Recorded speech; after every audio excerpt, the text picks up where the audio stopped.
दशावतार यानी भगवान विष्णु के 10 मुख्य अवतारों की कहानी को अक्सर पौराणिक कथाओं या धार्मिक आस्था के नजरिए से देखा जाता है। लेकिन जब हम प्राचीन संस्कृत ग्रंथों की परतों को खोलते हैं तो एक गहरा समानांतर सामने आता है। दशावतार असल में जीवन के विकास और मानवीय चेतना के उत्थान का एक अत्यंत परिष्कृत और प्रतीकात्मक मानचित्र है। डार्विन या आधुनिक मनोविज्ञान के आने से बहुत पहले ही इन कहानियों में जलीय जीवन से स्थलीय स्तनधारियों तक के संक्रमण को और अंततः आदिम मानव से एक प्रबुद्ध आध्यात्मिक सत्ता तक के सफर को सांकेतिक रूप से संजो दिया गया था। वन मत्स्य, मछली, जीवन की चिंगारी। यह चक्र प्रलय महाविनाश की गहराइयों में शुरू होता है। विष्णु मत्स्य एक विशाल मछली का रूप धारण करते हैं। विकासवादी जुड़ाव। जीवन की उत्पत्ति जल में हुई थी। ये प्रोटेरोजोइक युग का प्रतिनिधित्व करता है जहां पहले जटिल जीव आदिम सूप प्राइमोर्डियल सूप से उभरे थे। प्रतीकात्मक चेतना। मत्स्य सहज प्रवृत्ति इंस्टिंक्ट के जागरण का प्रतिनिधित्व करता है। कहानी मेम छली वेदों ज्ञान को राक्षस हायग्रीव से बचाती है। ये चेतना की पहली झलक का प्रतीक है। अराजकता के बीच जीवित रहने और जीवन की रूपरेखा ब्लूप्रिंट को संरक्षित करने की जैविक प्रेरणा। 2. कूर्म कछुआ स्थिरता और आधार। जैसे जैसे जल कम हुआ जीवन को महासागर और भूमि के बीच एक सेतु की आवश्यकता हुई। विष्णु कूर्म यानी कछुए बन जाते हैं जो समुद्र मंथन के दौरान अपनी पीठ पर मंदार पर्वत को सहारा देते हैं। विकासवादी जुड़ाव। समुद्र से भूमि की ओर संक्रमण। एक उभयचर एम्फिबियन की तरह कछुआ दोनों क्षेत्रों में सहज होता है लेकिन स्थिरता के लिए आवश्यक रीढ़ आधार प्रदान करता है। प्रतीकात्मक चेतना। कूर्म अहंकार और भौतिक शरीर के विकास का प्रतिनिधित्व करता है। अनुभव के सागर को मंथन करने और अमरता का अमृत प्राप्त करने के लिए एक स्थिर आधार की आवश्यकता होती है। मन की भावनात्मक लहरों के बीच भी जमीन से जुड़े रहने की क्षमता। 3. वराह सुअर भौतिक पृथ्वी की खोज। इसके बाद विष्णु वराह के रूप में प्रकट होते हैं, एक जंगली सुअर जो राक्षस हिरण्याक्ष से धरती माता भूदेवी को बचाने के लिए समुद्र की गहराइयों में गोता लगाता है। विकासवादी जुड़ाव। भूमि पर रहने वाले स्तनधारियों का उदय। सुअर पृथ्वी का प्राणी है जो खोदने और जड़ें जमाने के लिए अपने दांतों टस्क्स का उपयोग करता है। प्रतीकात्मक चेतना। वराह संवेदी जागरूकता और भौतिक निपुणता का प्रतिनिधित्व करता है। चेतना का ये चरण भौतिक दुनिया में अपनी जगह बनाने के बारे में है। ये आत्मा का भौतिक तल में जड़ें जमाना है जो निष्क्रिय अस्तित्व से हटकर पर्यावरण के साथ सक्रिय जुड़ाव की ओर बढ़ता है। 4. नृसिंह आधा मनुष्य आधा सिंह। द्वंद्व का संघर्ष। पशु से मनुष्य में संक्रमण का मार्ग सहज नहीं होता। विष्णु नृसिंह आधे मनुष्य और आधे सिंह के रूप में प्रकट होते हैं ताकि अत्याचारी हिरण्यकशिपु को पराजित कर सकें। विकासवादी कड़ी। लुप्त कड़ी या होमिनिड मानव पूर्व प्राणी का उदय। यह जानवर की कच्ची जंगली ताकत को मानव की उभरती हुई बुद्धि के साथ जोड़कर दिखाता है। प्रतीकात्मक चेतना। नरसिंह आंतरिक संघर्ष का प्रतिनिधित्व करते हैं। ये वो चरण है जहां मानव बुद्धि पशु सुलभ आवेगों क्रोध लालच अहंकार से लड़ना शुरू करती है। राक्षस को न तो इंसान मार सकता था और न ही जानवर। यह इस बात का प्रतीक है कि हमारे आंतरिक राक्षसों पर केवल अस्तित्व की एक उच्च पारलौकिक अवस्था द्वारा ही विजय प्राप्त की जा सकती है। 5. वामन बौना बौद्धिक छलांग। पहला पूर्ण मानव अवतार वामन है जो एक छोटे कद का पुजारी ब्राह्मण है। वो राजा बलि को अपनी शारीरिक शक्ति से नहीं बल्कि अपनी बुद्धि और 3 कदम जमीन के अनुरोध से हराता है। विकासवादी कड़ी। होमोसेपियंस आधुनिक मानव का आगमन। पशु जगत के विशालकाय जीवों की तुलना में कद में छोटा लेकिन परिवर्तनकारी बुद्धि से संपन्न। प्रतीकात्मक चेतना। वामन मन के विस्तार का प्रतिनिधित्व करते हैं।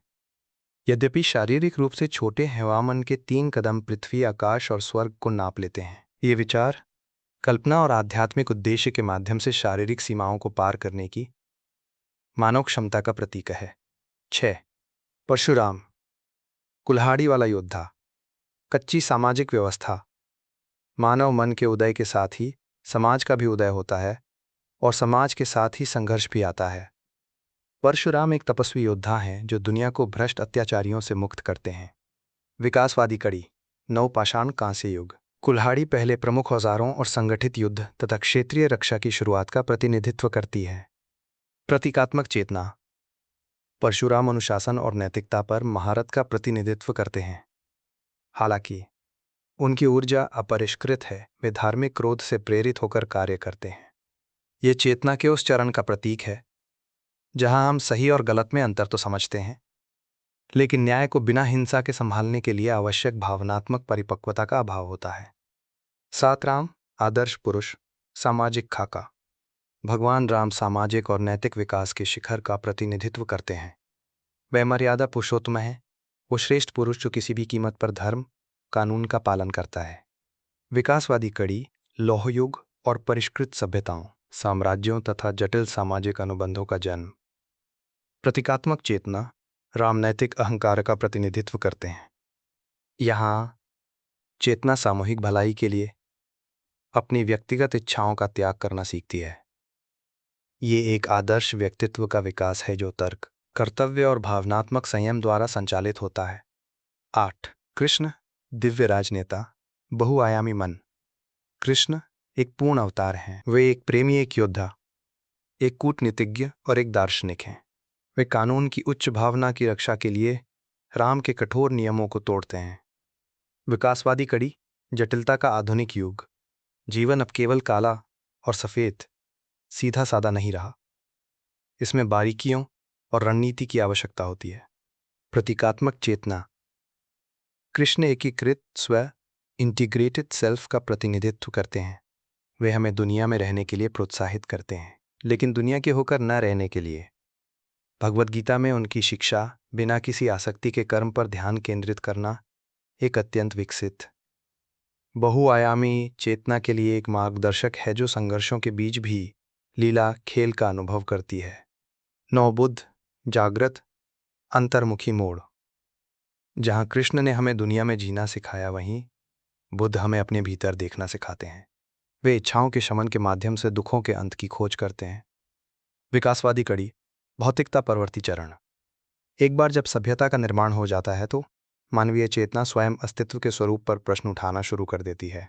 प्रतीकात्मक चेतना बुद्ध परात्परता, ट्रांसेंडेंस का प्रतिनिधित्व करते हैं।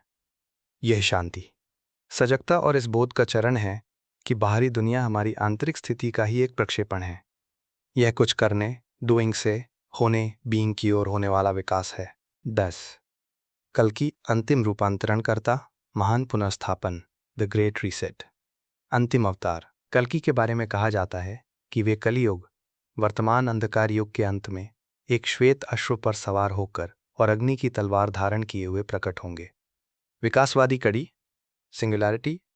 सिंगुलैरिटी या इतिहास का अंत। ये उस अंतिम संक्रमण का प्रतिनिधित्व करता है जहां वर्तमान चेतना या तो नष्ट हो जाती है या उसका पूर्णतः पुनर्गठन हो जाता है। प्रतीकात्मक चेतना कल की शुद्ध इच्छा शक्ति का प्रतिनिधित्व करते हैं। यह आत्मा का महान पुनर्स्थापन है। मछली से लेकर बुद्ध तक की लंबी यात्रा के पश्चात अंततः अहंकार विलीन हो जाता है और चेतना अपने मूल स्रोत की ओर लौट आती है, जो सृष्टि के एक नए चक्र के लिए पूर्णतः तत्पर होती है। निष्कर्ष, दशावतार केवल कहानियों का एक संग्रह मात्र नहीं है, ये स्वयं आत्मा की जीवन गाथा है। हम सभी वर्तमान में स्पेक्ट्रम क्रम पर कहीं न कहीं स्थित हैं। हो सकता है कि हम नरसिंह की भांति संघर्ष कर रहे हों, राम की भांति कर्तव्यनिष्ठ बनने का प्रयास कर रहे हों, अथवा बुद्ध की भांति आंतरिक शांति की खोज में लीन हों। इन प्रतीकों को आत्मसात करके हम अपने विकास के अगले चरण की ओर जाने वाले अपने स्वयं के मार्ग को और भी बेहतर ढंग से प्रशस्त कर सकते हैं।